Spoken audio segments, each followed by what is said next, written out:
लंका का एक छोटा सा कस्बा है कोहुआल। वहाँ पर 1 मार्च 2022 को 6 लड़के अपने घरों के बाहर खड़े थे, हाथ में टॉर्च लिए हुए थे और एक पोस्टर लिए हुए थे, बैनर लिए हुए थे, गोटा गो गामा।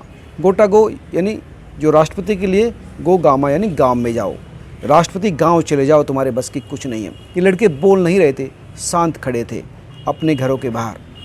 दरअसल श्रीलंका में इस तरह का कोई प्रोटेस्ट आम जनता करती नहीं है, इसलिए ये अपने आप में अजूबा था।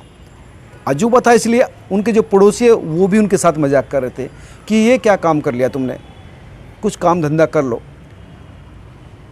इन लोगों में जो 6 लोग थे उनमें से एक वियुक्ति दुशांत हैं। उनका कहना था कि हम लोग आईटी प्रोफेशनल हैं, लेकिन 10-10 घंटे की बिजली कटौती हो रही थी, हर चीज़ महंगी हो रही थी, डॉलर के मुकाबले रुपया नीचे जा रहा था, ना गैस आ रही थी, ना बिजली थी, खाने पीने की चीज़ बहुत महंगी थी। आईटी से जुड़े हुए थे, बिजली बिना क्या करें। हमने ये निर्णय लिया कि विपक्ष जो काम नहीं कर रहा वो हम करेंगे, लेकिन हमारे पास ना जनता थी ना पैसा था। 6 दोस्त घर के बाहर खड़े हो गए चुपचाप, बिना कुछ बोले, टॉर्च लिए और हाथ में बैनर लिए गोटा गो गामा का। गोयबाटा जो राष्ट्रपति थे वहाँ के, गोटा गामा बड़ा राजनीतिक परिवार है, राजपक्षे, उसमें राष्ट्रपति थे ये, छोटे भाई महेंद्र राजपक्षे प्रधानमंत्री, परिवार के तमाम लोग मंत्री, बड़े बड़े पदों पर इस परिवार के लोग। तो इस परिवार से लड़ना अपने आप में नामुमकिन सी चीज़ श्रीलंका में मानी जाती थी, इसलिए पड़ोस के लोग मजाक ले रहे थे, आने जाने वाले भी मजा ले रहे थे। लेकिन ये लोग हटे नहीं। शुरुआत में सिर्फ 6 लोग थे, 6 के 6 खड़े रहे, अगले दिन भी खड़े रहे। लेकिन अगले दिन क्या हुआ, अगले दिन जो संख्या थी वो 6 न रहकर 50 हो गई, 50 लोग थे और ये संख्या लगातार सैकड़ों में पहुंची। और अब ये जो प्रोटेस्ट है धीरे धीरे कोहुआन से लेकर कोलंबो, मिरिहाना, गोला, तमाम इलाकों तक पहुंच गया। इसी दौरान 28 मार्च को एक लड़का है, बुद्धि प्रबोध करुणारत्ने, 28 साल का है, इसने अपनी फेसबुक पोस्ट डाली कि मैं जो ये प्रोटेस्ट हो रहा है कोहुआन स्टेशन पर, इसको सपोर्ट देने के लिए जो यहाँ पर पार्क है लोकल, उसमें इकट्ठा हूँ, अपना प्रोटेस्ट जारी करूँगा। सिंपल एक लोकल फेसबुक पे जैसे युवा डाल देते हैं, इस तरह से उसने डाली। उसका कहना है कि मुझे लगता नहीं था कोई आएगा, हो सकता है मेरे कुछ दोस्त आ जाएं, 10-5 लोग। लेकिन पहले ही दिन बड़ी संख्या में करीब 400 करीब लोग वहाँ पर इकट्ठे हुए। इससे उसका हौसला बढ़ा और इसके बाद अब 31 मार्च को इन लोगों ने मिरिहाना तक अपना प्रोटेस्ट मार्च निकाला। मिरिहाना दरअसल काफ़ी पोश इलाका है, वहाँ पर गोटाबाया का निजी आवास भी है, उसके बाहर इन्होंने प्रोटेस्ट किया। लेकिन यहाँ पर जो है श्रीलंकाई जो फोर्स ने इन पर आंसू गैस छोड़े और इनका दमन करना चाहा। पत्रकारों की भी पिटाई हुई, प्रदर्शनकारियों को भी पीटा गया और 50 के करीब प्रदर्शनकारी और 6 करीब जो पत्रकार थे उनको हिरासत में ले लिया, यानी दबाने की कोशिश की। लेकिन ये जो दबाने का काम था ये सरकार के खिलाफ गया। यहाँ पर ये जो प्रोटेस्ट हो रहा था, अब इसमें जो युवा थे उनके साथ साथ दूसरे लोग जो चर्चित लोग थे, बड़े लोग थे, वो भी जुड़ने लगे। 300 के करीब वकील सामने आए और उन्होंने कहा कि हम आपका केस लड़ेंगे, फ्री में लड़ेंगे, जो ये लोग पकड़े गए हैं। और इसके बाद वकील के साथ साथ जो विपक्ष की जो पार्टी थी वहाँ पे एसजेबी, जो रामदासा पूर्व राष्ट्रपति रहे, एसजेबी के चेयरमैन थे, उनके बेटा जो है सचिन प्रेमदासा, वो लगातार मार्च से इस पूरे प्रोटेस्ट में जुड़ गया और अब तक है। और इसमें जो दूसरे बड़े लोग थे, वकील थे, पॉलिटिशियन थे और छोटी बड़ी जो राजनीतिक पार्टी थी, वो तमाम लोग के बाद जो श्रीलंका के बड़े क्रिकेटर रहे, जयसूर्या, संकारा, रणतुंगा, मुरलीधरन, तमाम लोग जुट गए और इससे जो है इन लोगों की पावर बढ़ गई और इस पावर से सरकार भी डर गई, क्योंकि पूरा देश खड़ा हो गया था।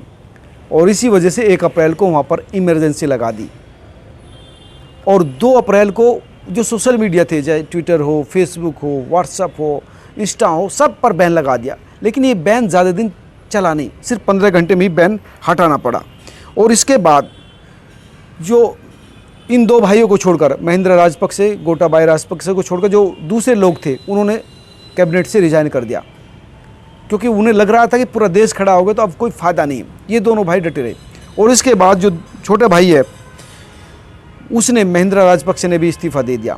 हालांकि 5 अप्रैल को गोटाबाया ने कहा था कि विपक्षी दल भी हमारी पार्टी में शामिल हो जाओ, लेकिन इसका कोई फ़ायदा नहीं हुआ, विपक्ष ने दूरी बनाकर रखी। और इसके बाद सिर्फ गोटाबाया राष्ट्रपति ही रहा, महिंद्रा राजपक्षे ने भी जो इस्तीफ़ा दे दिया। और अब ये जो गोला फेस ग्रीन जो एक इलाका है 5 हेक्टेयर करीब का था, प्रदर्शनकारी वहाँ तक आ गए, गोला फेस तक। गोला फेस क्योंकि बड़ा इलाका है तो वहाँ पर जिस तरह से आपने देखा होगा दिल्ली में जो किसान आंदोलन चला था, इसी तरह का वहाँ पर एस्टेब्लिशमेंट बन गया। खाने पीने, रहने, टॉयलेट, तमाम तरह की फैसिलिटी वहाँ पर एस्टेब्लिश कर दी। वहाँ पर लोग इकट्ठे होने लगे और यहीं से फिर ये पूरा मामला चलना शुरू हो गया। और मई आते आते जो है महंगाई चरम पर आ गई, महंगाई बढ़ गई बहुत ज़्यादा। इससे सरकार के खिलाफ और लोगों का जो है गुस्सा पैदा हो गया, क्योंकि जो महंगाई कम होनी चाहिए थी वो महंगाई बढ़ गई थी। खाने पीने की जो पेट्रोल 2019 में 160 था वो 500 550 रुपये तक पहुंच गया। खाने पीने की चीज़ महंगी हो गई, 3 गुना रेट बढ़ गए थे हर चीज़ के, खाने पीने से लेकर जो है। और 9 मई को इस पूरे प्रोटेस्ट का एक महत्वपूर्ण दिन हुआ। दरअसल 9 मई को जब ये शांतिपूर्ण प्रदर्शन कर रहे थे तो इन पर गोटाबाया के पार्टी के लोगों ने अटैक कर दिया और इस अटैक में 9 प्रदर्शनकारी मारे गए और करीब 100 के करीब घायल हो गए। और इसके बाद जो है प्रदर्शनकारी जो है हिंसक हो गए। उन्होंने जो है जो नेताओं के घरों में आग लगा दी, बसों में आग लगा दी।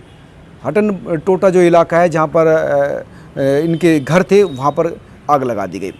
जो महिंद्रा राजपक्षे थे जो पीएम रहे थे, उन्होंने नेवल बेस में छिपकर जान बचाई।